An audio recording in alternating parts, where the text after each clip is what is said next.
What's up, everybody? Happy Money in the Bank Day. It is your boy Big Mike with the Running Wrestling Podcast here with, as you saw, a little fantasy booking. And today we are going to be talking about the men's Money in the Bank ladder match. As you can see there, you have LA Knight, Penta, Andrade, Solo Sikoa, Seth Rollins, and who is going to be the focus of our fantasy booking, my pick for the Money in the Bank ladder match, El Grande Americano. Now I know, look, get it. I know not everybody loves the gimmick. I know there's a lot of stuff behind it, but you can't argue that this has gotten Chad Gable, if it's Chad Gable, I guess is the best way to put it, the most screen time he's had probably ever in WWE. I mean, even today, he's pulling double duty. He's going for the Triple A Mega Championship against Vikingo at Worlds Collide. And he's going over to the Money in the Bank ladder match to compete for the briefcase. And yeah, I mean, it's giving him a push that we've all wanted to see from Chad Gable. You've heard it. You've heard me talk about it on a lot of shows. You've heard John Anthony talk about it from Chair Shot Sports as well. It's giving Chad more time. It's giving him more in-ring time. It's giving him more mic time, more everything. And this is what we wanted a year ago. We wanted more Chad Gable, and no, not everybody likes the way we're getting it, but that's what we're getting.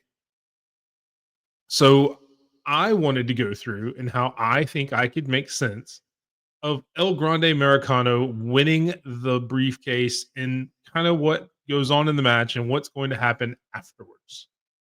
So this is my take on El Grande Americano winning Money in the Bank. So obviously you have the six men in the match. It's going to be a great match. They're all great professional wrestlers. But there's a few reasons why I think he could do this. Obviously, one, you look at SmackDown from last night. I'm recording this the morning of Money in the Bank.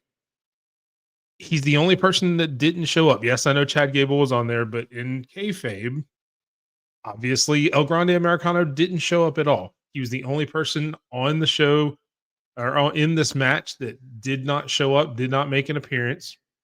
So it kind of has that mystique to it. Obviously, you had Seth Rollins standing tall at the end of the night after pretty much beating down almost everybody in the match. So that kind of gives you that mystique of that mystery of, hey, he wasn't there. Everybody else was there kind of doing other stuff. So that's one of the reasons I think he's a good possibility to win this match.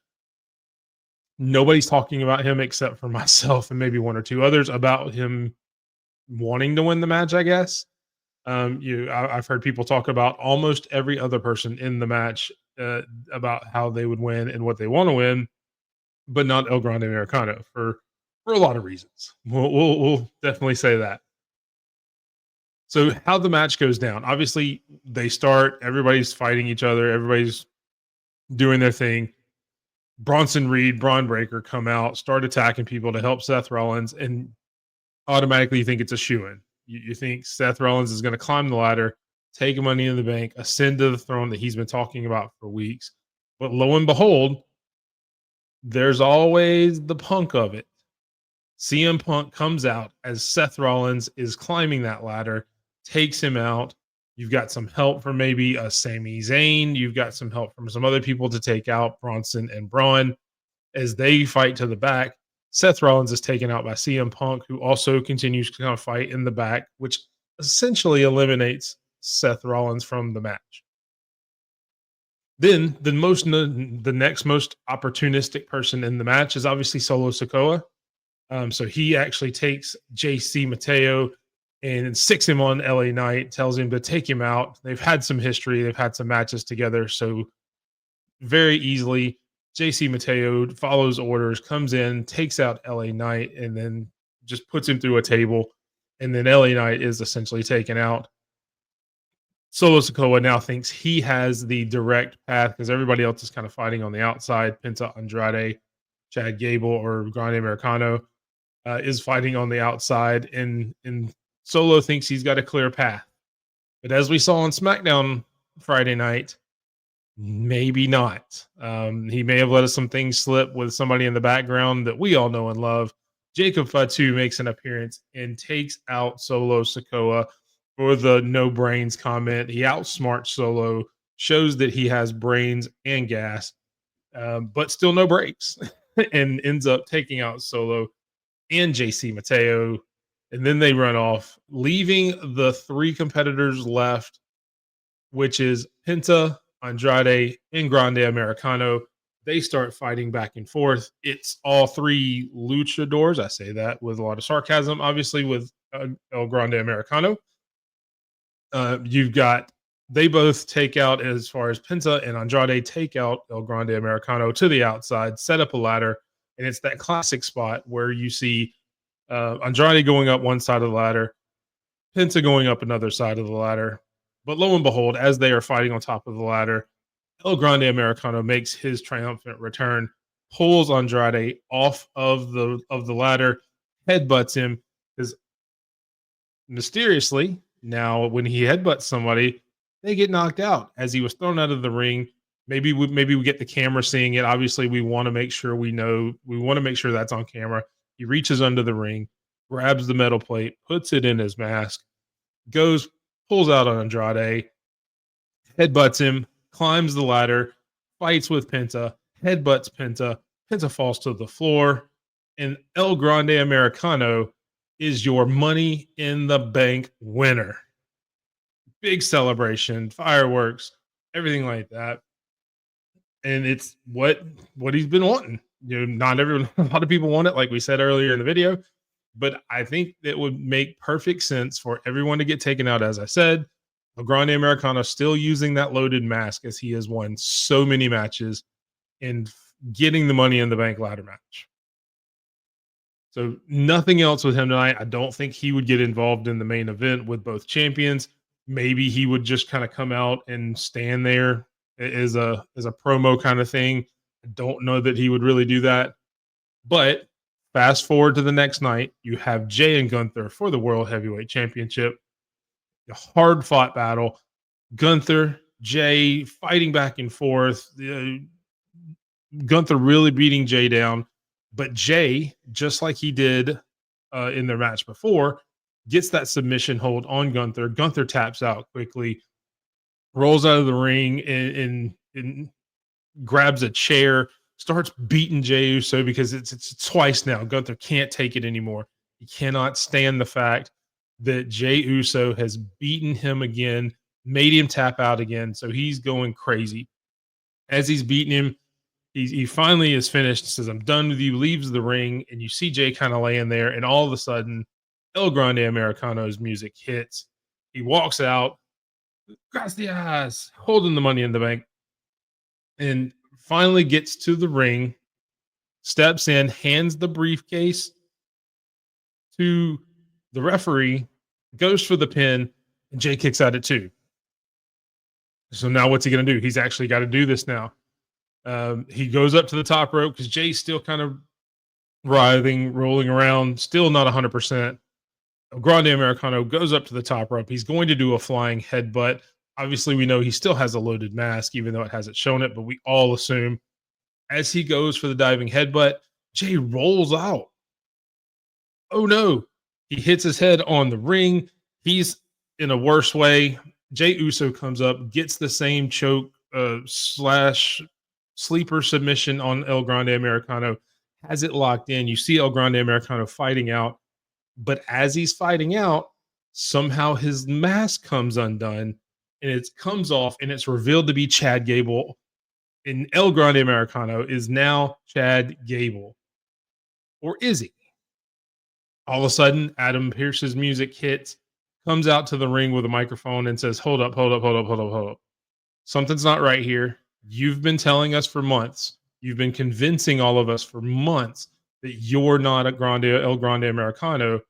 How did you get the mask? How did you get the briefcase? And where's the real El Grande Americano? And as Chad Gable pleads his case, it's been me all along. I've done this. It's an interesting juxtaposition how for the past few months, Chad Gable has said, that's not me. I'm not him. He's a great luchador, but I'm Chad Gable. He's El Grande Americano. We're two completely different people.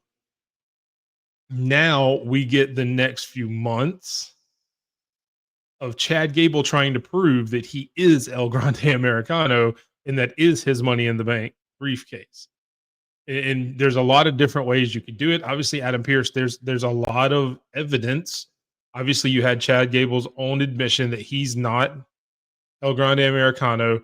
But obviously, you can't take anybody's word for it. So Adam Pierce comes up the next week with Chad Gable still pleading his case. Look, it's always been me. I mean, it's always been Chad Gable under the mask for El Grande Americano. You even have the Creeds trying to convince him. You even have Ivy Nile trying to convince him. But no, it's Adam Pierce to stand pat. And then Adam Pierce says, okay, so we'll ask you this question. If you are El Grande Americano, as we say, you obviously look alike. I can give you that much. You have very similar body types. You have very similar, move sets. But explain one thing to me.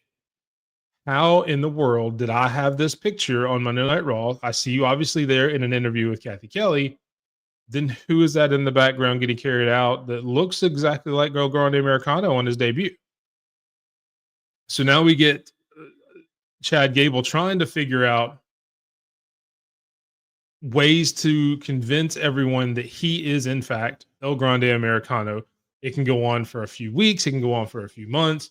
Chad Gable finally produces video because obviously he had to go from AAA to Money in the Bank and change.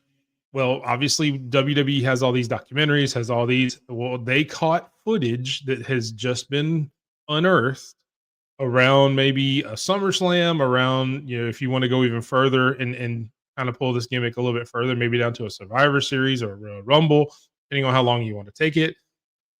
Chad Gable finally presents a piece of evidence from WWE's own documentary of how Worlds Collide took place from across the street where you had the AAA and NXT show onto Money in the Bank, and you see Chad Gable coming in and putting on a Grande Americano mask, thus proving that Chad Gable was El Grande Americano all along. That character is now gone. Chad Gable is now your Money in the Bank ladder match winner. He finally has the briefcase to his own. And then at the Royal Rumble, after a hard-fought match between a champion and whoever may be the challenger at that point, I have not fantasy booked the World Championship that far out. I don't think it would still be Jay. Hell, it may be even a Seth, because I think as this goes on, I think people start getting behind Chad Gable trying to prove it, because he's obviously going to be it's going to be funny segments. And unfortunately, without Carlito there anymore, who was probably the biggest comedy character on the Raw roster at the time, we need some comedy. We need some goofiness in wrestling. I think he would provide that. I think the crowd would kind of get behind him more than they ever have, as he's trying to pull this out and trying to prove that he is who he says he is. In knowing that when he does, it's going to kill the Americano gimmick. I think that will also help the audiences. But then you get to a Royal Rumble, or God forbid, a WrestleMania, and Chad Gable makes a triumphant cash in on the champion and becomes your world heavyweight champion. And in the end, we all get what we wanted. We've all said Chad Gable should be a champion. Chad Gable should get featured more. Chad Gable should get more time. And yes, as I said at the beginning of the video, we may not like all the ways we got there, but if it ends with Chad Gable as a world heavyweight champion coming out of WrestleMania next year, I think it's all worth it. I think it's going to create some really funny TV moments, really good TV, and a really good opportunity for Chad Gable to become champion. And you can't really argue that part. Chad Gable getting more opportunity was never the bad part of El Grande Americano's gimmick. Obviously the underlying tones and everything but Chad Gable is one of the best professional wrestlers in the world. We've loved him for a long time, even when he was being a heel with Alpha Academy and everything like that. Now he's moved on to American Made. It gives him a focus that we have said he's needed for a long time. And really, it kind of gives you hope for some other characters that you want to see to have focus for now, that maybe their time will come as well. So let me know in the comments. Do you agree? Do you disagree? I mean, did you enjoy kind of how I had it booked? How would you book it going forward? And who would you have win the Money in the Bank ladder match? It's a great debate. It's always a fun show to watch, man. The Money in the Bank's probably my third or fourth favorite pay-per-view, which is not bad. I mean, obviously Royal Rumble's always one. I've always loved WrestleMania. Then you throw Money in the Bank in there. But yeah, and make sure you stay tuned to the run-in. Thursday nights, 8 o'clock. This Thursday night after Money in the Bank, we'll be going over all the matches, see who wins the crown, and see who wins our inaugural Money in the Bank briefcase. Thank you so much for this inaugural episode of my big fantasy booking with Big Mike. Please let me know in the comments if it's something you enjoyed again. Maybe if you want us to do more, leave a comment. Let us know who you would want a fantasy book or what situation you want a fantasy book. As always, thank you so much, guys. Have a great day.